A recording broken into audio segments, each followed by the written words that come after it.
महाराजांचे शब्द तुम्ही लक्षात घ्या. ज्याच्याकडे पैसा आहे ते इतरांना किंमत देत नाही. झालं ना एकाकडे याचा अर्थ. आता दुसरा शब्द काय म्हणतात, जो कामातूर झालेला आहे. मी त्याचं थोडक्यात सांगतो म्हणले, त्याचं जास्त सांगून आणि काय कळालं ना सर्वांना. पैसेवाल्याचं बी जास्त बोलू नये बरं का. आता सध्याचे मार्केट आहे, आता सध्याचे वातावरण चाललंय, कुणाचं चाललंय, पैसेवाल्याचं. कळालं ना तुम्हाला सर्वांना. पण एवढं लक्षात ठेवा, तुमच्या मनात आहे तेच करा, दुसऱ्याचं ऐकू नका बरं का. दुसऱ्याचं ऐकलं म्हणून आपण इथं आहोत, बरोबर आहे. दुसऱ्याचं ऐकायचं बरोबर. आता ज्याने कामातूर आहे त्याचं थोडक्यात सांगतो म्हणजे लय सांगायची गरज नाही. शहाण्या माणसाला लय सांगायची गरज आहे का? गरज आहे. आणि जो शहाणा आहे त्याला अति सांगू नये. जो सांगतो शहाण्याला तो त्याच्यासारखा मूर्ख कोणीच नाही. आणि शहाणा जो येड्याचं ऐकतो त्याच्यासारखा मूर्ख कोणी नाही. ऐकायचं का? आता सांगायला बघ गमजे हे घालून सांगायला लागले, अरे बाबा तुझं तुझं बघ रे, मी त्याचा घेणार, अरे तुझं तुझं बघ राजा, बरोबर. आणि बघणार बरं का, अरे वेड्यानो माय बापाला सांभाळा. मायबाप पुण्यात तरी आहेत, आपण पुण्या हिशोबाला घातले गमजन चालले लोकांचं करायला. स्वतःच बघा. कोणी देत नाही बाबा तुम्हाला. तुम्हाला जर द्यायचं असेल घ्यायचं असेल तर आईच द्यावं लागेल, बापच द्यावं लागेल, देवच द्यावं लागेल, संतच द्यावं लागेल. हे बदमाश लोक देतात. देतील का हो? तुमच्यावर वेळ आली तर देतील बाबा. हे याचा विचार करूनच आपण जगावं. म्हणून नाथाने सांगितलं तुझं आहे तुझं पासी, सगळं आपल्या पाशी आहे बघा. आपण जर मार्ग चुकलो, कोणी येत नाही हो, कोणीच येत नाही. सगळ्या ते मन आहे बघा, आपल्या रोटीवर डाळ ओढायचे. म्हणून आता थोडक्यात सांगतो म्हणले, जे कामातूर आहेत थोडक्यात लय सांगत नाही. बोला.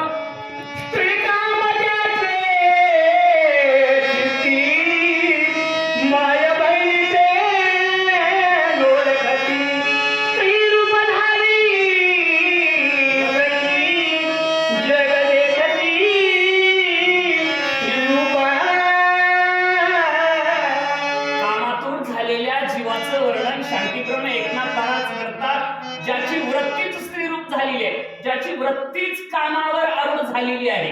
आता आपलं बी कामच आहे बघा. कामच आहे का सगळ्याचं. घर सोडला, दार सोडला, आपलं स्वतःच सोडलेला आणि लोकांच्या मागे चालला पोटासाठी.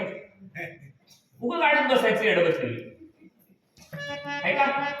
माय ना बाबा चालले लोक, स्वतःची पद बी चालली, स्वतःची पद चालली. कुठं जेवावं याची देखील अक्कल नाही हो. जेवावं कुठं, कुणाच्या पंक्तीला बसावं हे बी कळणार. मात्र हे कळलं, प्रमाण कळलं आम्हाला. म्हणून ऐका म्हणले, जे कामातूर झालेले आहेत एकच आणि पोव्या बोला. बाबा भावाची सांगता कटी, माय बहिणीचा विकल्प होती, इतराची कायची सकळ सुटी माझारी श्रीराम राम. मी थोडक्यात का सांगायला, मला इंटिमेशन मिळाली. इंटिमेशन कशी मिळाली आहे लवकर सांगायचं. 80 ओव्या येतात आणि या वित्तेषणाचे 3 गुण आहेत. या 3 गुणाचं विश्लेषण या ठिकाणी पुन्हा सविस्तर सांगितलं. 3 9 ओव्या येतात. इथं थोडक्यात सांगितलेलं आहे. स्वतःच्या बापाबद्दल बोलत असताना संशय घेणारं जग आहे म्हणतात. सरळ ओवी लिहिले, बापा भावाशी सांगता गोष्टी, माय बहिणीचा विकल्प पोटी. आपण रामायण ऐकायला बसला सगळे. ज्याला बाप कळत नाही त्याचं बोलायला, ज्याला आई कळत नाही त्याचं बोलायला, ज्याला बहीण कळत नाही त्याचं बोलायला. हे नाते आहेत का आपल्या सगळ्यांना? आहेत का नाते सगळे? हे ज्याला नाते कळत नाही त्यांचं आहे. आता या सगळ्यांना कळत का नाते? म्हणून नातं कळावं. नातं कळाल्याशिवाय देव कळत नाही. जन्म देणारी कळणार आणि भाकर करून घालणारी बी कळणार. मग दुसरं कळलं सांगत नाही. पुढे आहे बाबा सांगणार आमचा. सारू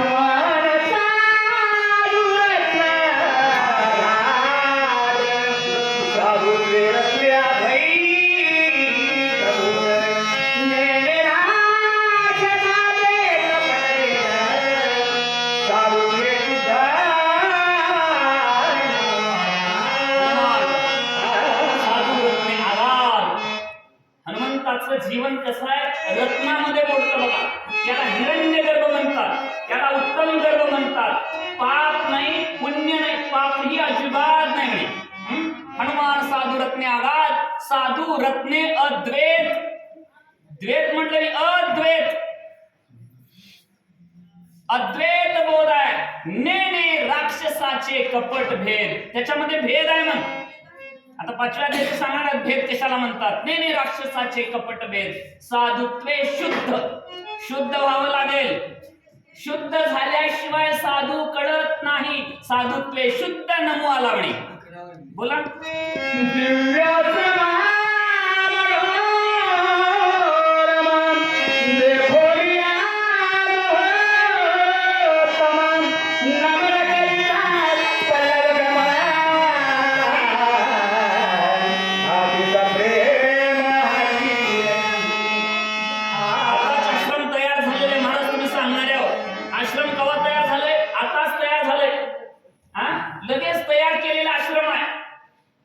तयार केलेल्या आश्रमात असलेला साधू हनुमंतरायांनी पाहिला, आश्रमाला वंदना केली. आश्रम कोणता आहे?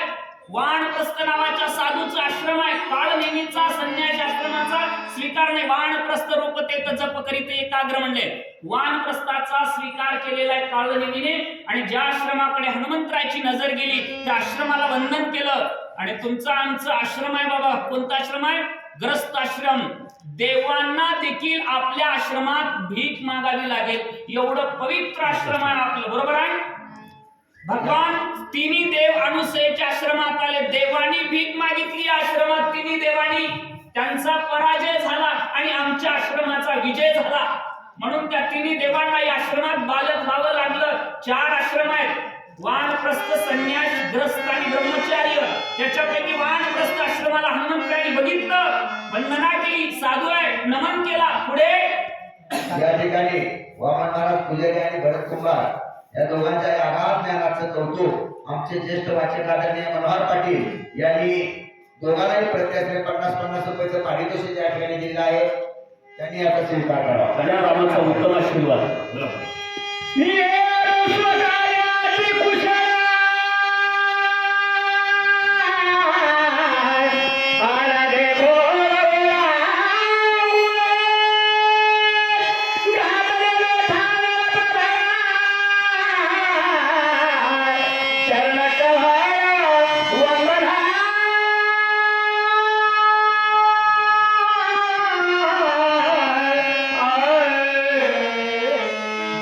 शब्द वापरला. येरू स्वकार्य कुशळ.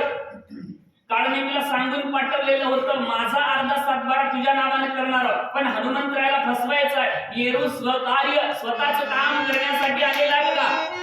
एवढं रामायण चांगलं लिहिलेलं आहे बाबा, एवढं शुद्ध लिहिलेलं आहे. येरू स्वकार्य कुशळ, स्वतःच्या कामामध्ये कुशळ आहे. सांगितलंय रावणाने, ऐकलंय, काळनेमीने काम करण्यासाठी प्रवृत्त आहे.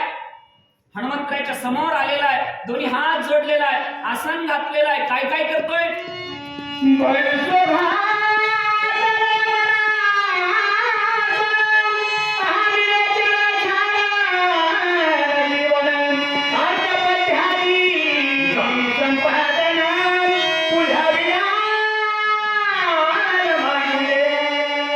संतांचं आतिथ्य स्वीकारायला लागले.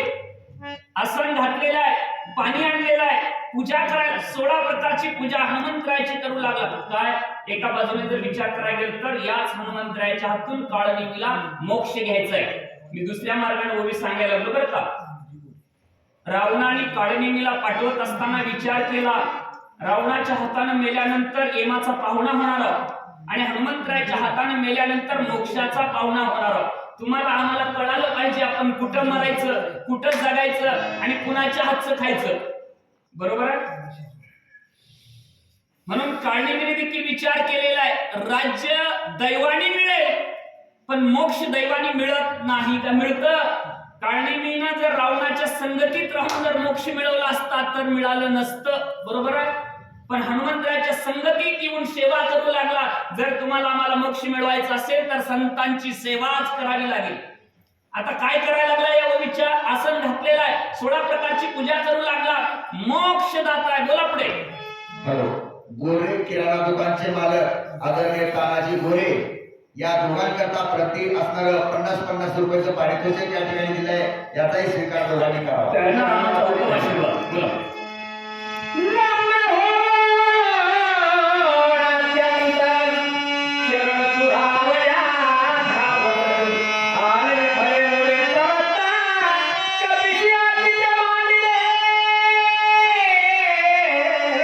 आमच्या उस्मानाबाद जिल्ह्यात जेवढ्याही फॉर्म भरलेत ते काळींचे शिकल्यात बघा आता. कोणी मी माझ्या मनाची सांगत नाही, नम्र होऊन अत्यंत फक्त आता 5 तारखेपर्यंत नम्र होतात. 7वी तारीख जर त्यांची आली तर तुम्हाला तुडवतात, ओळख देखील देत नाहीत. ह्यानं काय म्हणते बघा आता, नम्र होणे अत्यंत चरण चुराव या धावत. अहो तुम्हाला बूट देखील काढू देत नाही की येते 5 दिवस. तुमच्या बुटावर कितीही घाण बसली तर पायाच पडतील, बरोबर आहे का? आणि पुन्हा एवढे 7 दिवस निघाल्यानंतर तेच हातात घेतील, एवढे बदमाश आहेत. मग काळणे मी म्हणा बोला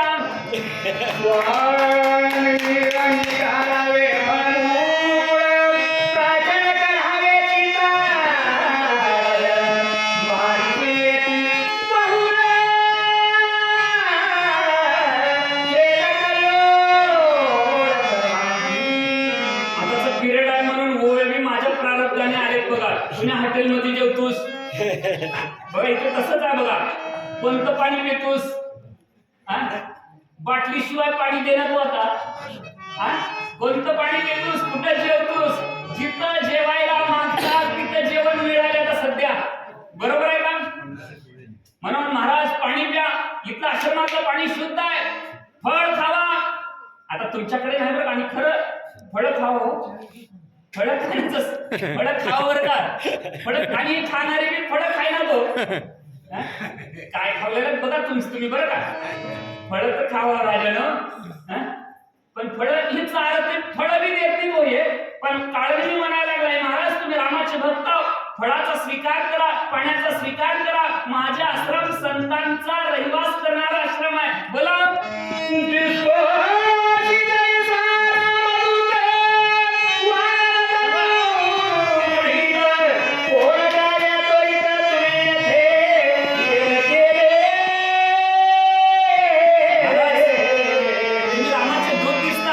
तुमची तनु म्हणजे शरीर, सुंदर लिहिलेला बघा. तुमचं शरीर वाढणाराच आहे, तनु ग्रही वाढणाराची. तुम्ही रामाचे दूत दिसता. तुम्ही कोणत्या कामासाठी आला जर मला काम सांगता का?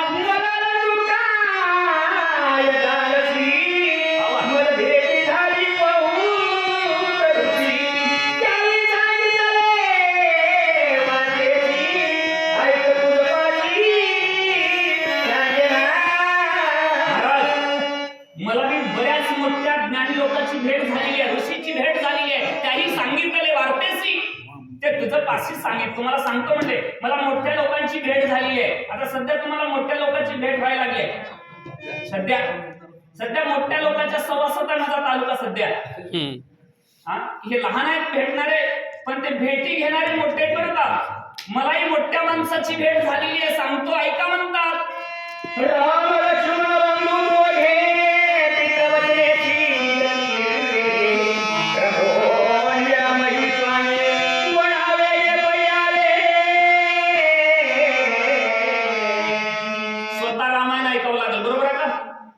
तुम्ही ऐकलं जाऊन घरी सांगितलं कळत नाही. स्वतः यावं लागेल, स्वतः आल्यावर कळतं बघा. ज्या वेळेस म्हणू लागला हनुमंतरायाला काढणे मी रामायण सांगू लागला बघा. तुम्हाला बी सांगायचं असेल तर सांगा. राम लक्ष्मण वडिलांच्या आज्ञेवर वनवासाला आले. क्रमणिया मही म्हणजे पृथ्वी स्वतःच्या अंगाने क्रमण करू लागले. चूक लागणे वय ओळीत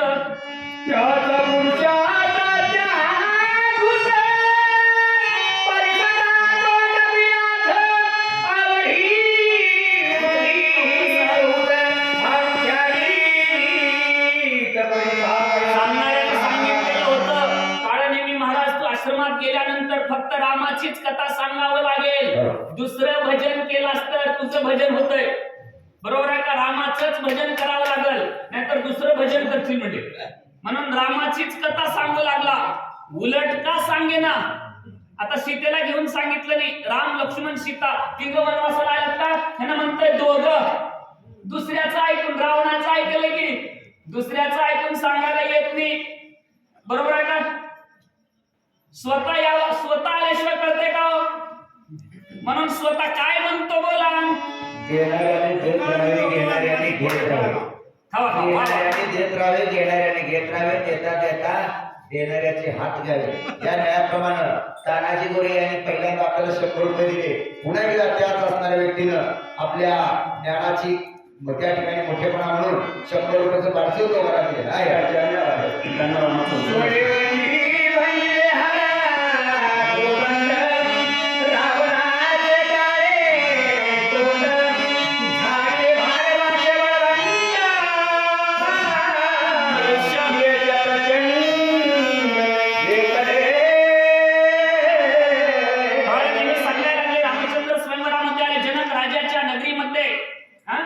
स्वयंवरामध्ये आले. हर कोदंड महादेवाचं धनुष्य श्रीरामाने उचललं तेव्हा बायका असं मिळत नव्हत्या महाराज. ऐका का? आता आपल्याला बायका जे मिळालेत का? मिळालेत का? ते आपल्या उभं भाग्याने मिळालेत.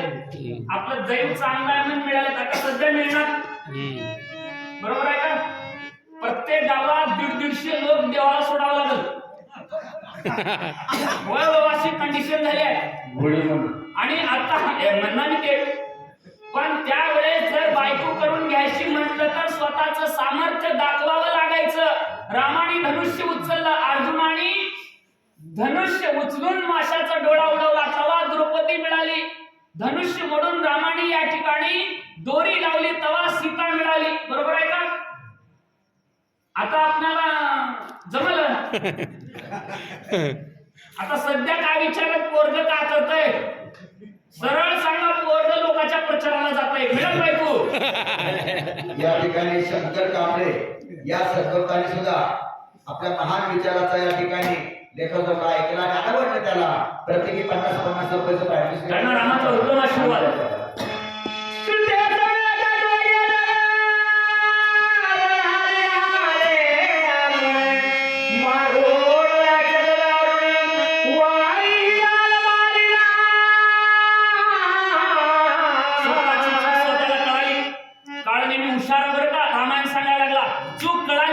चूक कळावं, मी चुकलेला हे स्वतःला कळावं.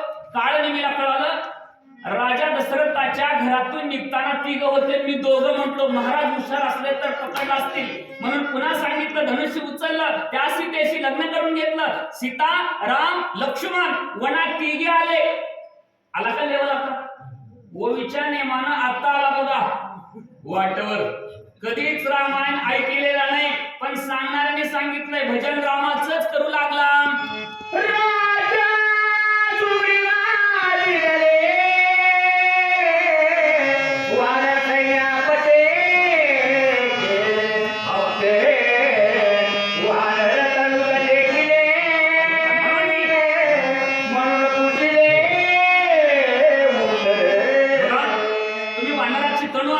यानंतर वाचक व्यंकट पाटील नाईका पुण्याला विनंती आपण व्यासपीठावर घ्यायचं. प्रवचक समाज बघा, वाळी सुग्रीवाचा वाद होता, तो वाद असलेला भगवान श्रीरामाने मिटवला. वाद मिटवण्यासाठी परमात्मा वैकुंठावरून आले, बरोबर आहे?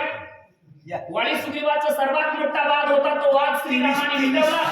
वाद मिटवण्यासाठी स्वर्गातून आले, बरोबर आहे? संपूर्ण सृष्टीचा वादी रावण आहे, तो वाद मिटवण्यासाठी आलाय. रावणाला रामाने मारलेलं नाही, बरोबर आहे का? त्याच्यातला राग काढून घेतलेला परमात्मा आहे. आणि वाळी सुग्रीवाचा वाद मिटवला आणि त्या संपूर्ण वानराचा मित्राचार घडवला. आणि त्याच वानरातला एक वानर तू आहेस. तुझी तनु वानरासारखी दिसते. शरीर, तनु म्हणजे शरीर वानरासारखं दिसतं, म्हणून मी विचारलं बाबा.